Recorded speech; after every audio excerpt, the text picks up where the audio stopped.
Assalamualaikum warahmatullahi wabarakatuh. Bapak Ibu peserta pekerti tahun 2020 yang saya hormati. Kali ini kita akan membahas materi terkait dengan sumber belajar. Materi ini akan disajikan dengan metode asinkronus. Bapak Ibu diminta untuk membaca materi terkait sumber belajar pada modul yang sudah ditautkan pada akun BEL Pekerti. Kemudian modul tersebut dilengkapi dengan video singkat, beberapa video singkat yang menjelaskan isi dari modul tersebut.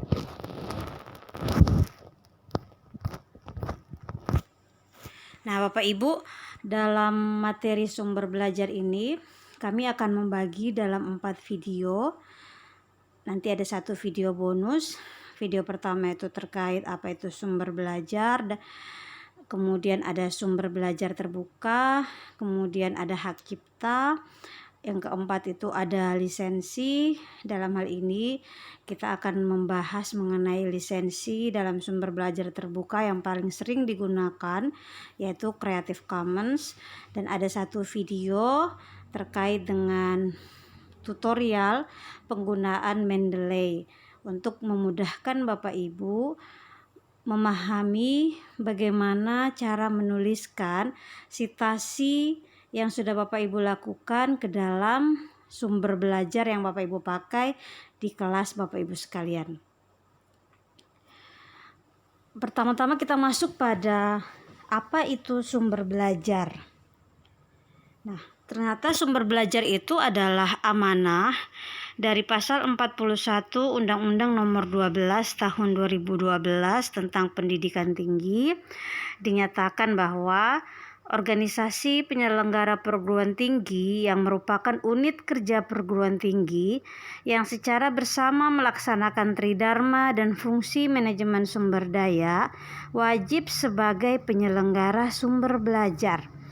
Nah, Bapak Ibu, berdasarkan amanah inilah Bapak Ibu yang merupakan dosen dari Universitas Borneo Tarakan, maka seyogianya Bapak Ibu juga mengambil bagian di dalam penyelenggara sumber belajar pada proses pembelajaran di Universitas Borneo Tarakan.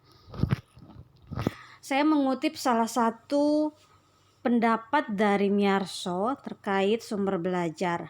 Menurut Miarso, ruang lingkup dari sumber belajar itu bisa jadi pesan, orang, bahan, alat, teknik, dan latar. Adapun sumber belajar menurut Miarso terkait kegiatannya itu dapat dilaksanakan di mana saja. Bapak Ibu bisa melaksanakannya di sekolah, di rumah, di tempat kerja, di tempat ibadah, dan di masyarakat luas. Nah, berdasarkan pendapat Miarso ini, Bapak Ibu bisa lihat bahwasanya begitu luas makna dari sumber belajar, di mana bahkan selain di sekolah pun, selain di universitas pun, Bapak Ibu bisa menyelenggarakan proses pembelajaran dengan menggunakan sumber belajar seperti ruang lingkup yang disampaikan oleh Miarso ini. Oke. Bapak Ibu, kita masuk pada aspek sumber belajar terbuka. Jadi era modern itu menghantarkan keragaman pada berbagai aspek. Ini sudah tidak bisa kita pungkiri ya. Salah satunya pada aspek pembelajaran, khususnya terkait penggunaan sumber belajar. Bapak Ibu, saya sangat yakin sekali paham bahwasannya istilah tanya Mbah Google itu sudah sangat menjamur dan menghiasi begitu ya kehidupan sehari-hari di dunia kampus begitu. Jadi tidak hanya dosen yang kemudian bisa mengakses internet, tapi juga mahasiswa, bahkan bisa jadi mahasiswa jauh lebih cepat mendapatkan informasi dibandingkan dosen begitu. Sehingga di era modern ini banyak sekali kemudian yang menawarkan sumber belajar terbuka ya gunanya untuk memudahkan orang-orang, khususnya mereka yang berkecimpung di dunia pendidikan, berkaitan dengan bagaimana mendapatkan sumber belajar begitu. Nah, Bapak Ibu, ini saya di slide menampilkan 3 gambar gitu ya. Gambar dari kotak pencarian pada Google, khususnya Google Images, Google Gambar, kemudian gambar dari YouTube. Ini ada gambar flash disk. Nah, sebenarnya tanpa penjelasan di bawahnya pun saya sudah yakin Bapak Ibu pasti familiar dengan 3 gambar ini begitu.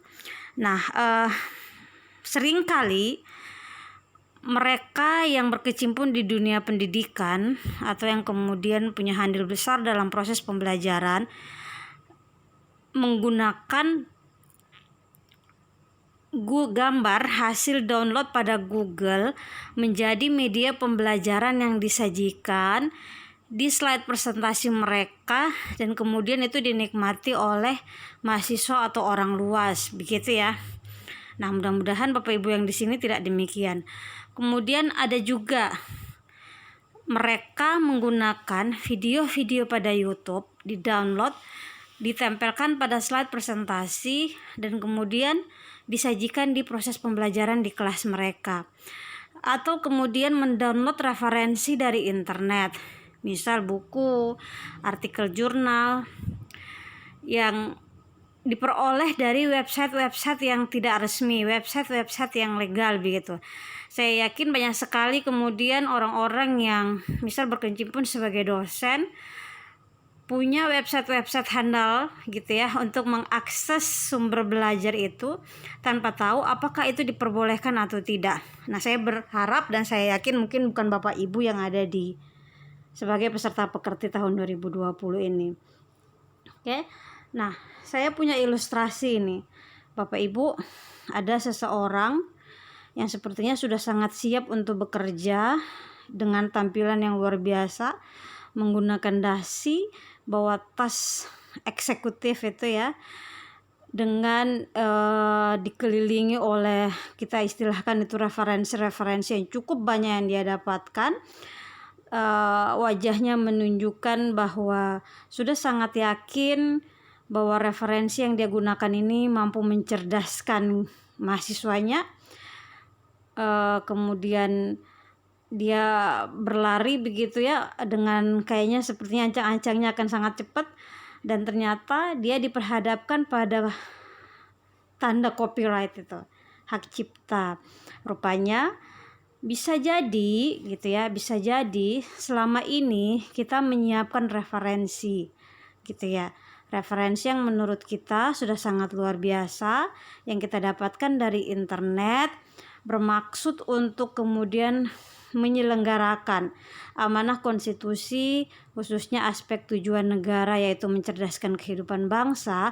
Tapi ternyata di depan kita juga akan siap-siap melakukan pelanggaran terhadap hukum begitu, karena ada melanggar undang-undang hak cipta. Kita tidak tahu apakah gambar yang kita download pada Google Images atau video yang kita download pada YouTube dan kemudian kita sajikan di dalam slide presentasi kita itu diperbolehkan atau tidak dalam undang-undang hak cipta di negara kita. Oke. Baik Bapak Ibu, untuk video kali ini saya kira sampai di sini dulu. Saya akan masuk ke video berikutnya terkait hak cipta dan lisensi yang paling sering digunakan di dalam Google dan pada YouTube, sehingga Bapak Ibu ketika mengambil gambar dan kemudian mendownload video dan gambar yang tadi didapatkan itu sifatnya halal, diperbolehkan gitu ya oleh pemegang hak cipta. Bapak Ibu nanti diminta untuk menonton video lanjutan tersebut, sehingga sebelum kita masuk pada tutorial-tutorial lainnya, Bapak Ibu paham dulu apa itu hak cipta dan apa itu lisensi, dalam hal ini Creative Commons. Baik Bapak Ibu, demikian presentasi saya. Ini saya cantumkan kredit terkait slide yang saya gunakan itu dibuat oleh Slides Go. Saya sudah membaca ketentuan di dalam penggunaan Slides Go saya bisa menggunakan dan memodifikasi selama saya menyertakan kredit kepada Slides Go. Demikian video kali ini, semoga bermanfaat, semoga dipahami. Saya akhiri. Assalamualaikum warahmatullahi wabarakatuh.